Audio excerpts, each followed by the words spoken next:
Hey, how's it going, everybody? This is Ashton here with Ashton Automotive and Performance. I don't think I've ever made a YouTube video yet on my 2012 Nissan GTR. Little back history. I've had it about a year, a little over a year now. Bought it with 59,000 miles right before the spike in the prices of these things. Picked it up for 60,000 with 59,000 miles on it a year ago. Now you can't even find a 2012 for 60,000. So kind of going a little overview on what's done to it. When I bought it, it was pretty much bone stock engine wise. It had some H&R lowering springs on it, powder coated black factory wheels, which look really good on it. They did the two-tone black and red with the black grill, black lip, which I've carbon fiber wrapped. The car now has 85,000 miles on it. So like I said, I've been dailying it, and it is an awesome daily driver. I can't say enough of how comfortable it is to drive on long trips. I've been to Tennessee and back from here in Texas. Went to Tail of the Dragon, put 700 miles on it in a weekend on nothing but curvy roads. Had an absolute blast with a couple of friends of mine. And then, but yeah, it is absolutely 100% one of the best daily driver performance cars out there, in my opinion. And as I've driven quite a few, and it is just absolutely comfortable to drive on the highway, long trips. Like I said, it has all the amenities you would expect. But a little overview now. It's far from stock now. My first set of modifications on it was did a just full bolt-ons E85 tune. So did injectors, pumps, all the stuff to do that. It was tuned by a rubber baker.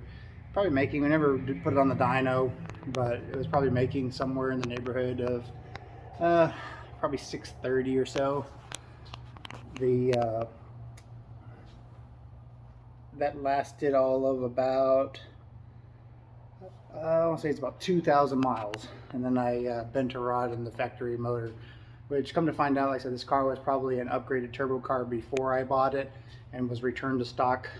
We could tell that based off of how many tunes were done in the Ecutech, and that the motor had been out before, had everything taken off of it. So as far as the turbos and stuff goes, so it was kind of a giveaway that it was already had a slight bend to the rod, and I just finished it off. But yeah, put almost 20,000 miles on it before doing that, when it was bone stock, and then 2,000 miles of full bolt-ons, 85. The car went 10.7 at 134 on that. And then I built the motor. Using all of T1 Race Development's parts for this. Their Pro Series rods, their heavy-duty pistons, upgraded pins, their 625 aged head studs, and then it's still on a stock crank, which is about my limiting factor for this motor right now.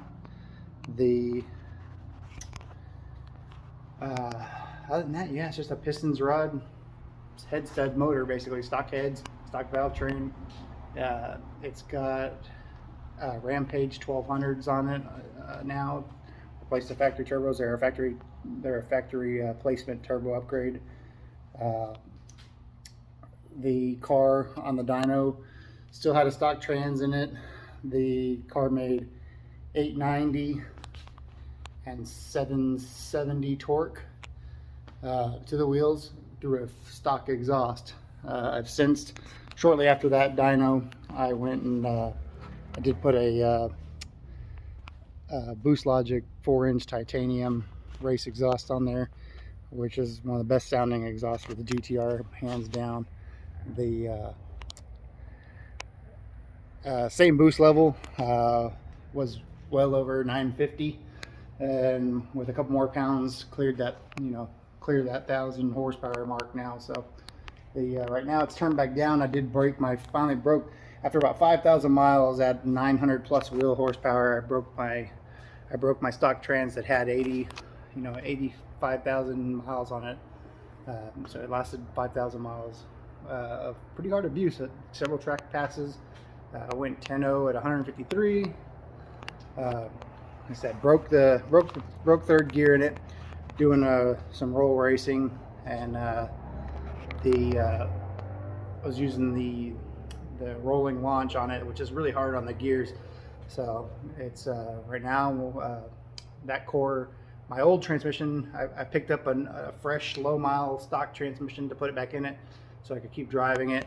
I didn't want to let it sit for a couple months while I was waiting on the Shep trans to come in, which now I said hopefully by the end of the year I'll have a fully upgraded Shep 1K, so it's a billet 1 through 6, billet clutch baskets, upgraded clutches with additional clutches, enough to hold 1,000 foot-pounds of torque, 1,500 horsepower basically. So after that we'll turn the turbos up and try to max them out, which should be 1,150 to 1,200 wheel. After I put the new trans in, I went and did some testing. The car did 9.6 at 150 with a really bad death wobble past 100 miles an hour, which was due to my alignment issues in the back end. That was causing the car to violently shake up top. So that 9.6 at 150 was actually letting off quite a bit. The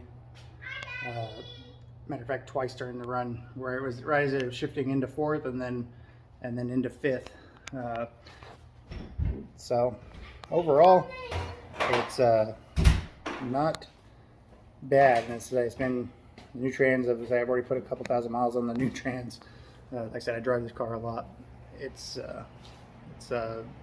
way too much fun to drive to let it sit, so I didn't buy it to let it sit in the garage.